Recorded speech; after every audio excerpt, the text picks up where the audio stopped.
Hello everybody and welcome to True Horror.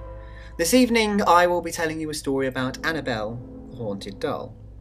Now this story starts the couple, Edward and Lorraine Warren, who investigated numerous hauntings, possessions and other paranormal activity. The married couple founded the New England Society for Psychic Research in the early 1950s and together have written numerous books about their investigations. Edward passed away in 2006, but Lorraine continues to operate this occult museum to this day. Now, in the 1970s, the Warrens were contacted by a priest named Father Hegan, who told them of two nurses experiencing some malevolent paranormal activity in their home. According to these nurses, the paranormal activity seemed to centre around a big, Raggedy Ann doll, around the size of a small child. Donna had received this doll as a gift from her mother, but shortly afterwards, the doll started to move around the apartment by itself. When the girls would leave and return home, they would find the doll in a different position in a completely different part of the house.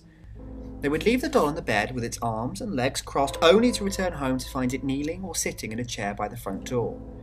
Then the doll began to leave notes written in what looked like small child's handwriting with pencil on parchment paper.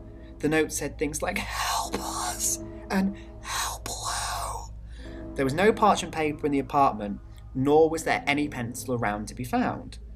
At Christmas, the girls found a little chocolate boot on the stereo that seemed to have appeared out of thin air. Another time, a statue seemed to fly up into the air and fall on the floor. When the girls arrived home one night, they found blood on the doll's chest and on the back of her hand and on her dress. They were frightened enough at this point to contact a medium.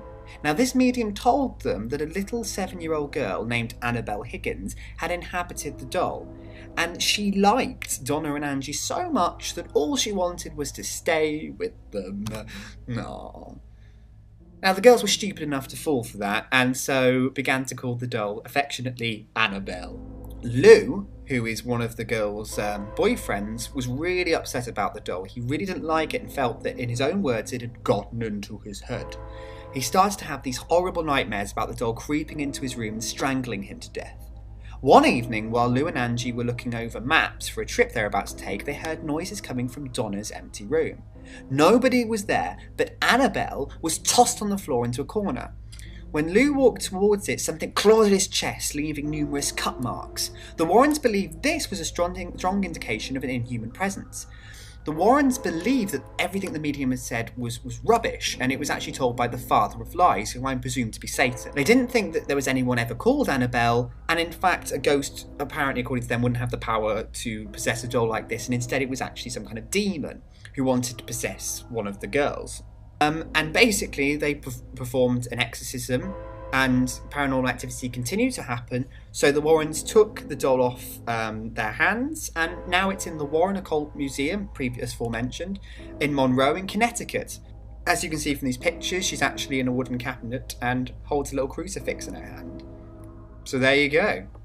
There is tonight's creepy story. Now, I want to know, do you think it's real? I mean, the doll is there for everybody to see. You know, if you're in America, if you're Connecticut, why not go and have a look? Tell me in the comments if anything creepy happens when you're near it. I'm interested. I genuinely am interested. There are a lot of websites on the internet detailing this story. Of course, that doesn't make it any more legitimate, but it's still very interesting. And there you have it. So that's all from me, and good night.